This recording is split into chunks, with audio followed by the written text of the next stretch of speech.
The Chainwheel Diaries podcast is produced and hosted by Brian Bartley Berlin. Copyright Brian Bartley Berlin, all rights reserved. Available on Apple and Spotify.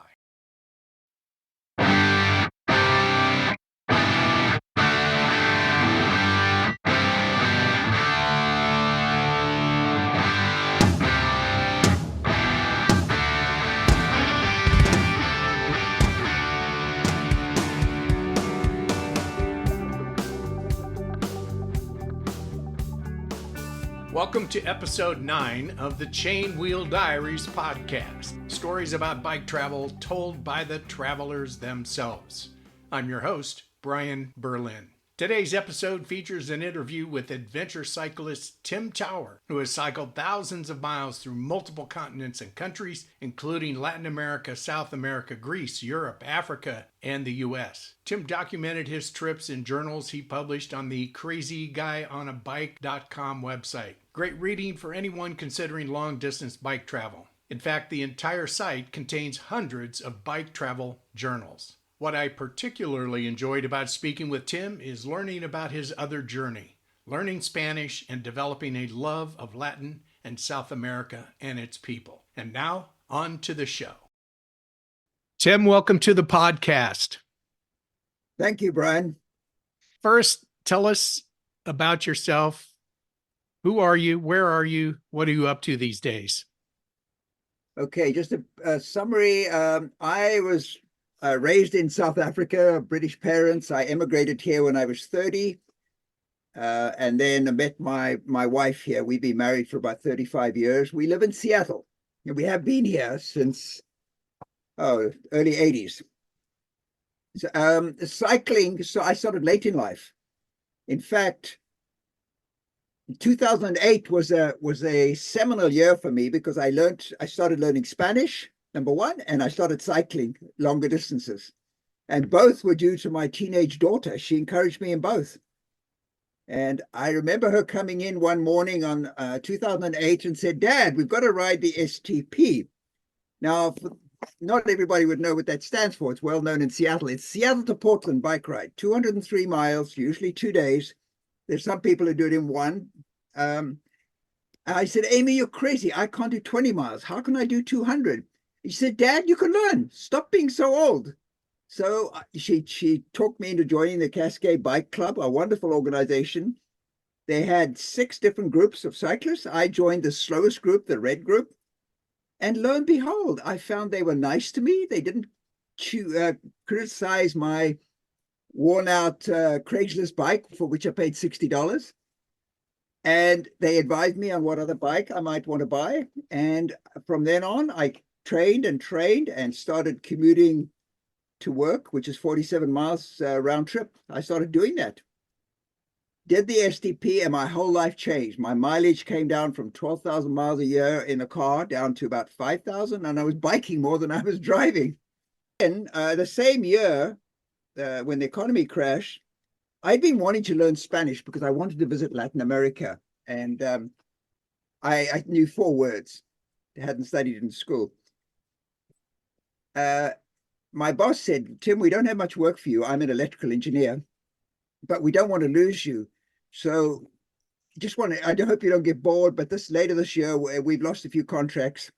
So we'll just do kind of support service work." So I grabbed the moment and says, "Hey, can I have a couple of months off to go and learn Spanish in Guatemala?"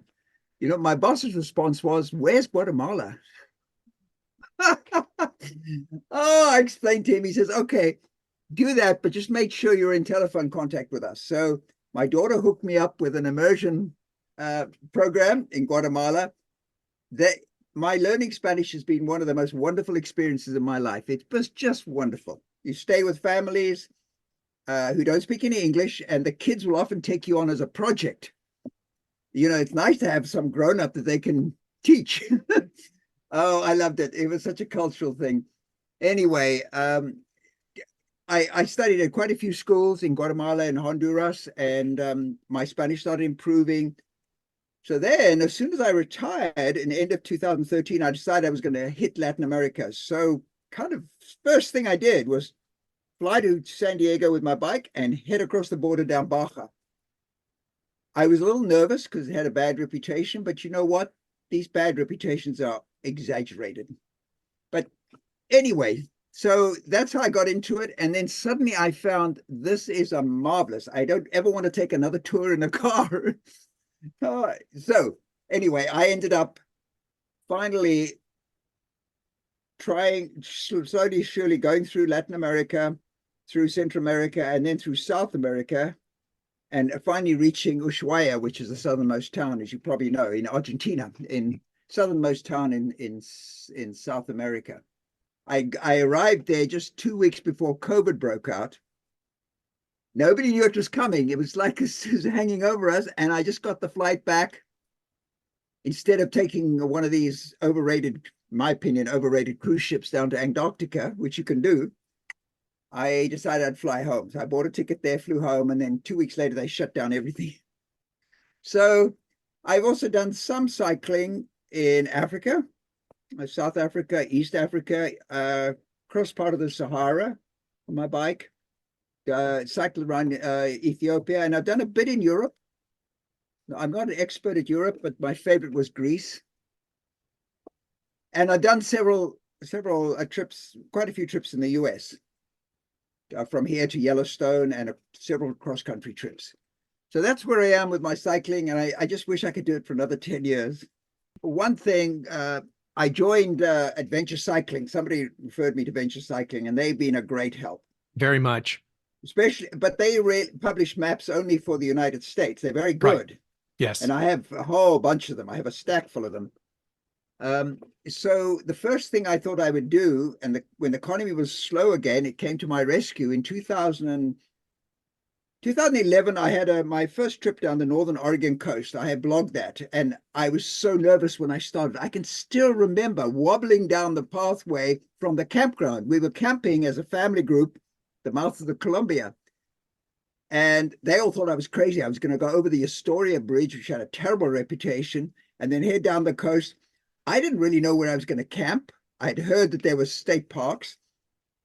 I did that. I met people. They took me under their wing. The cyclists were wonderful. I told them I'm a rank beginner. Tell me what to do.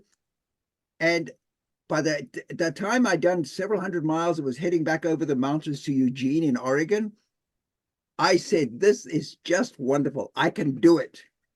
The next year, the work was still slow, so I pushed my luck with my boss. I said, I can stay in contact with you, because I'd done well when I was in Guatemala, and he'd called me for help several times. He said, okay. I said, I want to cycle down to San Diego from Seattle. He said, what? Yeah. Actually, I've done that ride twice. This was the first one. It's a great ride. It's one of the classics in the world, probably, certainly in the United States, the Pacific Coast. I did a shorter version, partly for time reasons, in 2012. I went and repeated it with a blog, because I hadn't started blogging in 2012, but 2018, I repeated it, but in more detail. I went up to Vancouver and did the official long ride. I enjoyed it both times. I met a lot of nice people. Traffic sometimes is a little bit tricky. One had to be careful. So anyway, that's how I got my first ride. I got to San Diego, and I knew how to do that. What I didn't know in 2014 is what happened south of San Diego. It was much better than I expected. You are no doubt aware of Warm Showers, the hospitality group for cyclists. I interviewed a Warm Showers host from Kutaisi, Georgia, the country, for episode 6, I believe it was. Marvelous guy. And Warm Showers hosts are the best. It's worldwide. I've stayed with Warm Showers hosts all over the United States. It's through Latin America. I didn't do as much down in South America, but I've done it in Israel. I've done it because I cycled around Israel and Palestine one year. I've done it in Ethiopia and in the UK. Mexico is wonderful for Warm Showers hosts. They just love hosting people. You just need to speak some basic beginner level Spanish and you can get by. The more Spanish you speak, the more you'll get out of it. So Warm Showers, I had a Warm Showers host, my very first, in Tijuana, It was great. They took me for a walk around the city. You know, a lot of the stuff we hear about these dangerous places are so exaggerated. And I encountered several cases of blatant exaggeration and errors, even on the part of BBC about parts of Mexico later on in my ride. Michoacan, for example, they condemned. And I did fine in Mexico. There was nothing wrong with Michoacan.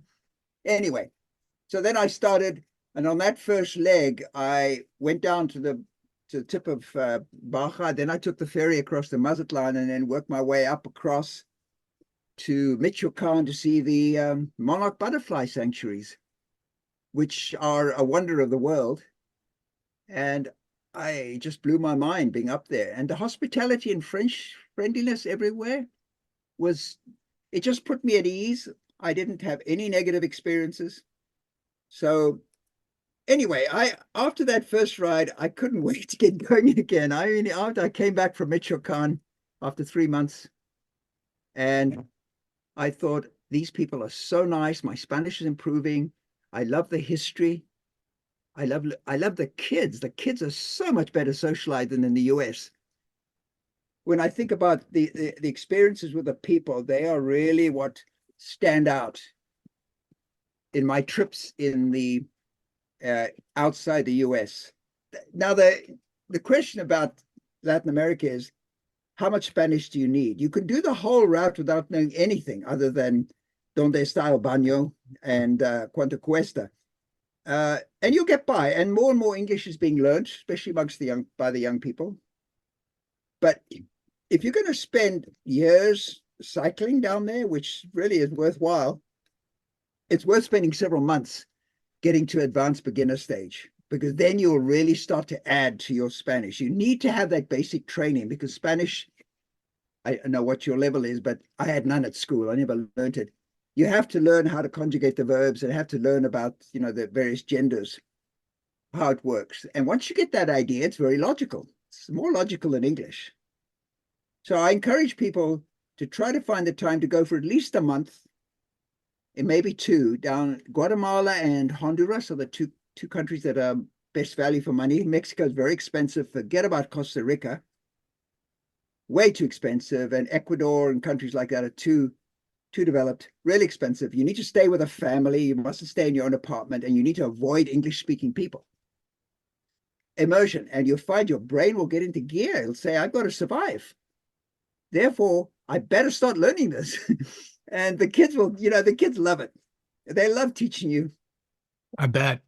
I just interviewed Kevin O'Leary, who referred me to you, by the way. He said that your documentation is awesome and inspiring. We'll talk about that a little bit later. But Kevin rode his bike from his home in Silver City, New Mexico, to Cancun on the Yucatan Peninsula in Mexico. Good ride, I would think. I think it's fantastic. But the one regret he had was that he didn't have a command of the language, and it would have come in very handy on a tour like that. He did manage, and many of the people that he came across spoke a little bit of English. But that was his one regret, was that he didn't have a command of the language. And I love hearing you tell how you can get a big head start on gaining a command of the language, and it will only enhance travel in Latin America, especially on a bike, because you'll be looking for human kindness along your travels. That is true. You also learn a few sentences. They are very polite, and they won't correct your Spanish unless you ask them. So you have to learn the expression for that. Say, corrígeme, soy estudiante del español. I'm a student of Spanish. Corrígeme, por favor. Please correct me. And they'll think about that and say, okay. And then you say, if they speak quickly, some of the times they speak very quickly, and you say, más despacio, por favor. A bit slower, please. And they are so flattered that a gringo or gringa is learning Spanish, because it's not common. We tend to be a little bit standoffish and think Spanish is only for those poor Mexicans who, don't have any education. That's not true. Yes, if you can learn some Spanish, it transformed my life learning Spanish. It was just wonderful. And it's also for the older folk like ourselves who retired, they say that learning a new language is a wonderful way to postpone dementia because it really gets your brain working. So we've covered Latin America. You've done that. You've ridden across the U.S. You've ridden in other countries. Is there any one route or country that you did that really stands out in your mind? And then I want to segue into some of the people that you've met and what you learned from them. If you want a civilized ride in Europe, bear in mind, I'm not an expert on the whole of Europe, although I've spoken to a lot of people. You can't go far wrong in Greece. I loved Greece and I would do that again. I would not do the Atlantic coast of Spain again, of France. And I'm not sure I would I cycled the part of the Camino de Santiago in Spain. The lower part from Sevilla up north, called Via de la Plata, wasn't that interesting. It was hard to talk to people. There was hardly anybody there. I felt a bit lonely.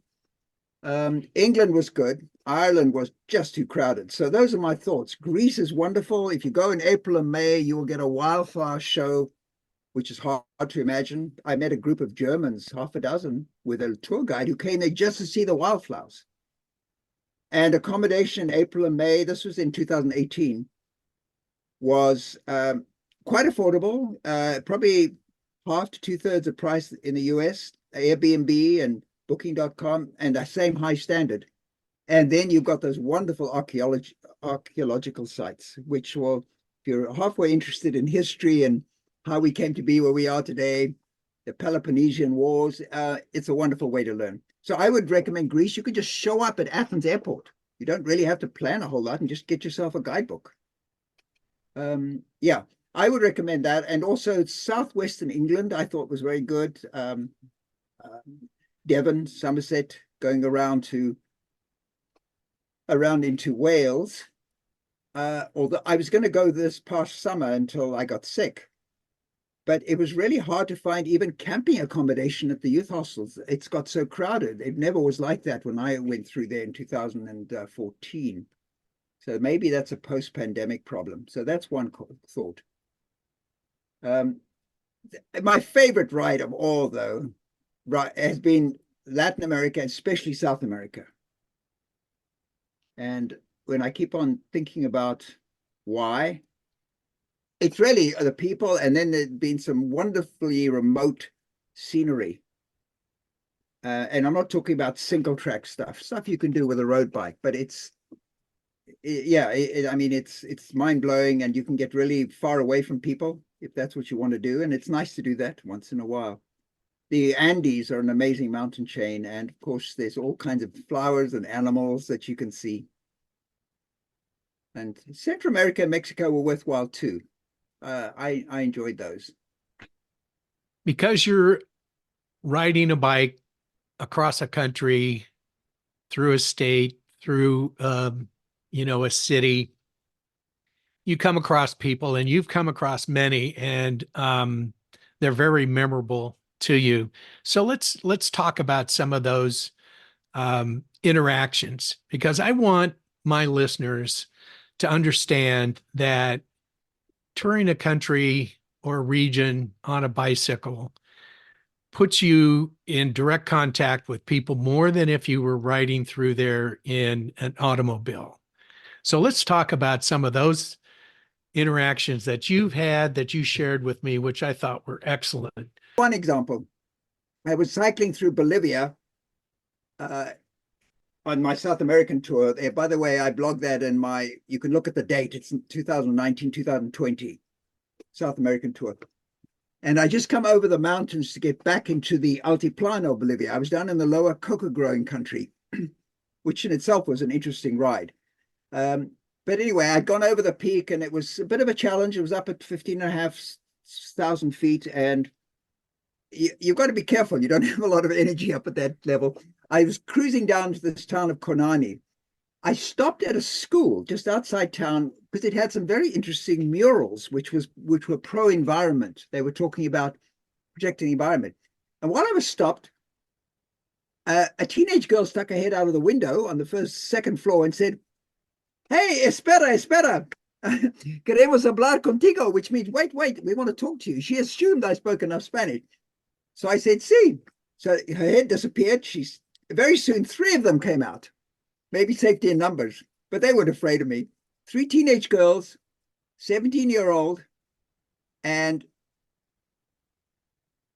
I told them, I asked them their names. They were Nancy, Alicia, and Ursula, and they were fascinated in what I was doing. There was nobody else around, just the 3 of us, 3 of them and me.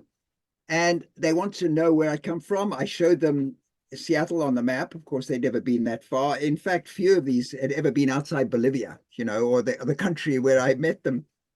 And then we talked about women's rights. They were really interested.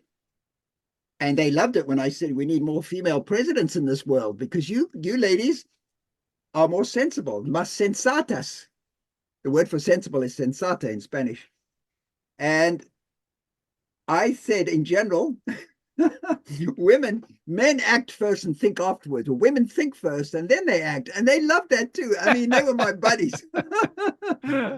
Anyway, I said I would include their photo, asked them if I can include their photo. I took a photo of the 3 of them in my blog, and they were so flattered. I have to add another one from Bolivia. And unfortunately, I can't actually find the exact day. I flipped through it and I couldn't find it. But I was going through on the Yungas loop, which is from La Paz to Conani. And I came into a poor village. It was all gravel and obviously poor. You can see it. And a few kids emerged from the woodwork, but they were a bit shy. They were like preteens, maybe 7 or 8. The girls were a little bit more ahead. And then I said, I started speaking to them in Spanish. And then one turned around and said, "Vengan, amigos, este hombre habla español. Come, friends, he speaks Spanish." And the kids emerged out of the woodwork. There must have been 15 or 20. Half girls, half boys. The boys hung back a bit. The girls came forward. Here's what's interesting. They started asking me about my trip. So first of all, the boys asked various questions. And I posed this question to people I meet. What do you think the boys were interested in? There's a guy coming along on a bike, which is, different from their bikes. What do you think the boys were interested in? How do my disc brakes work? How many speeds do I have? The girls let the boys talk about this. And then several of them, they were 8 or 9. What do you think the girls asked about? This is very interesting because it sort of summarizes the difference between us. One of them asked me, "Do you ever get lonely?" Yeah. So I said, not too bad because I can with WhatsApp. They knew about WhatsApp. Most of them had a phone they could share. And I can contact my wife and daughter. I showed them photos of my family. And then they said, "Do you ever miss your family?"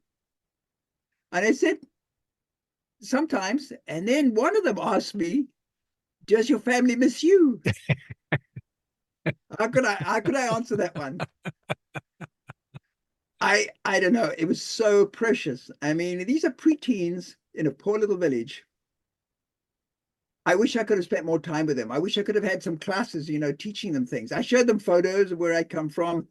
They had no idea what it's like in Peru or other countries. They had no way of doing that. So those are 2 stories which really stick in my mind. And those 2 happen to be from Bolivia. You also list some stories about women cyclists that you've met that are doing long distance travel. One of them was going from Alaska to the tip of South America, like you were. Tell me about them. Her name was, she was a Dutch woman in her 50s who was a medical doctor, but had a year and a half, maybe 2 years sabbatical. And I met her when I was in 2018, when I was repeating my Pacific Coast route near Monterey. I saw her arrive put up her tent, and I thought I'd go over and talk to her.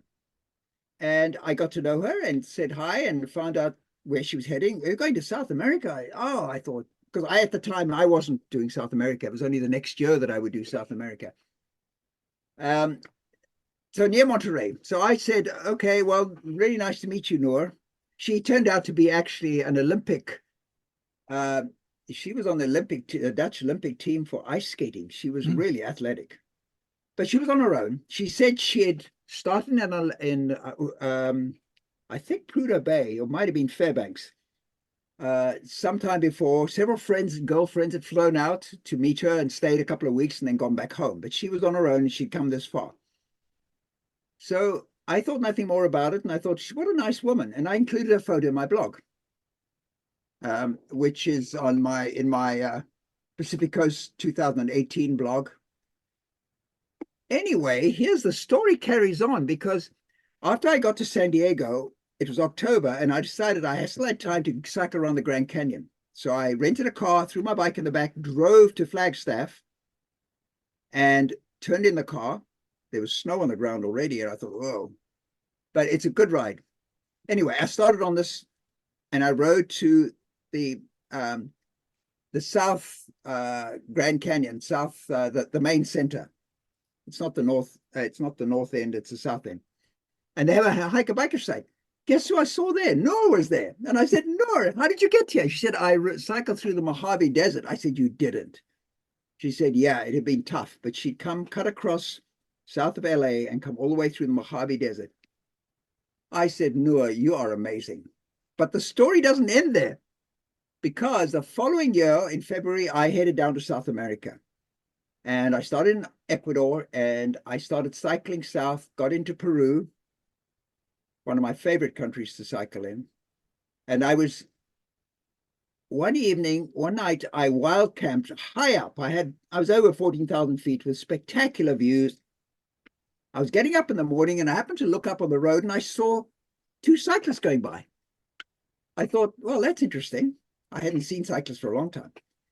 Anyway, I packed up, pushed my bike up there, carried on a bit, and there they were. It was Noor and a Spanish companion she teamed up with. I said, Noor, what a coincidence. She said, oh, we've been following your blog. We knew roughly where you were going to be. So I got more photos of her up there. And then later on, we stayed in touch. She was much faster. The two of them I couldn't keep up with, and I didn't want to anyway. So Noor, I was writing to her again. Noor Holspoor, and you can see her in if you look at day 62 of my Pacific Coast 2018 trip, you'll see photos of her and links to the two other times when I met her. The two other women whom I haven't met, but I've read about, which prospective women cyclists might enjoy looking at their blogs.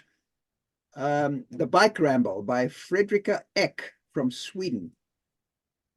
She spent 3 years cycling alone around the world, and she's got an excellent YouTube video. She's a humble woman who just says, I'm just an ordinary woman from Sweden. And she talks about the fun time she had there. So I thought that was pretty amazing. It's a huge distance she traveled, and she went through some difficult areas like Africa, West Africa. Not easy. There's a story about, I met a woman from, a psychologist from Switzerland. I met her on the Carretera Austral, which is down in Patagonia, the famous ride that goes through the Chilean fjords. And she'd been trying to go on a long trip for a long time, and all the men and her friends had been saying, it's too dangerous. You know, she's in her early 30s. Until suddenly she read the story about Fredrika Ek. That's how I find out about Fredrika. And within a couple of weeks, she was on the way. She said, bye, everybody, I'm gone. And there she was. We cycled together a few times. I met up with her. And she was just going down through South America and having a good time. There is one very interesting one, probably one of the braver young women I've read about. A Korean woman called Jin Jeong. And Jin Jeong, her blog is Traveling Around the World by Bicycle. And once again, if you Google Korean woman bicycle around the world, you'd find her. What impressed me most about her is she started in the US, went down to Brazil, which is a reasonable ride, but then she flew to Cape Town. I grew up in South Africa. I know quite a bit about Africa, traveled there. And then she headed north on her own all the way the length of Africa. Now that is a trip. Hmm. Much, much more challenging from the security point of view and also the climate point of view than South America. And she made it. Now she got propositioned a few times and she just told them to get lost, and the men have listened to her. They didn't ever try to assault her. It's quite funny reading about it because her English is not her first language and she's very direct about what she writes. It's worthwhile looking at her blog, just dipping into it. And she made it all the way to Egypt where the men were very, very forward and she had to join a group just to stop their propositioning. And then she went to Europe and been doing all kinds of crazy things. Amazing story. Jinjiang. Um, so I don't feel that what I've done is really that amazing, not compared to what these people have done. But for each of us, we have our own challenges and the feeling of satisfaction of having done it oneself. I think solo is the way to go. I think that if you're a solo writer, you are forced to reach out to people and engage with them. And I think if you're a solo writer, people want to reach out to you. Um, in many of the conversations that you've had, that you've told us about today, if there would have been two or three people with you, it might not have turned out the same. And the Correct. people with you might have said, this is great, but I want to keep writing. I think that's one of the chief advantages. Can you add anything to that? I wholeheartedly agree with you. People are intimidated by large groups, especially of foreigners, and it's much more difficult to relate to them because I've cycled with groups, not as a formal member, but I've cycled distances with them just to see how they do. And it's much easier if you're on your own. People will approach you if you're in a store or whatever. I've had people come to me actually. I remember when I was my first trip through Yellowstone from Seattle. I was in Montana and a lady came up to me and said, "Are you cycling? Do you have a place to stay tonight?" Well, it turned out I didn't. I was going to look for a wild camp. I love wild camping, but it can be primitive. And she said, "Well, we like cyclists. Why don't you come and stay with us?" And I just met her in the aisle in a supermarket. And it was great. I mean, I found a place to pitch my tent at her house and the family was welcoming. So, yeah. But if there'd been three of us, I don't think that would have happened. Right. I've also noticed that there's usually in a group, there was a Dutch group, supported group going through northern Argentina, heading south. And I cycled them for a bit. They invited me to their camp, but I declined with thanks. There were two guys in front who were racing. They came blowing by me. It's quite a pretty area there. It's sort of starting to become deserty, but there are lots of very interesting plants. There were flowers out. There's no way they could have stopped or would have wanted to stop and look at those flowers, but that's part of the joy of it. And then also I noticed when other people came by and I cycled with them, they started feeling they were holding up the group. And there was pressure on the slower people to move it and not to complain and not to take a rest unnecessarily. I don't know if they were all enjoying it that much. Whereas I stopped often and I showed up later at lunch and they offered me some of their food and that was nice of them. None of them ever mentioned talking to the locals because I think for one thing, the locals were intimidated and the group members felt that it was inappropriate because, they'd be doing something out of the ordinary. I thought they were missing so much, but there are advantages because you can just pay your money and show up as long as you are reasonably fit. I think you've pointed out the key differences between solo bike touring and group touring.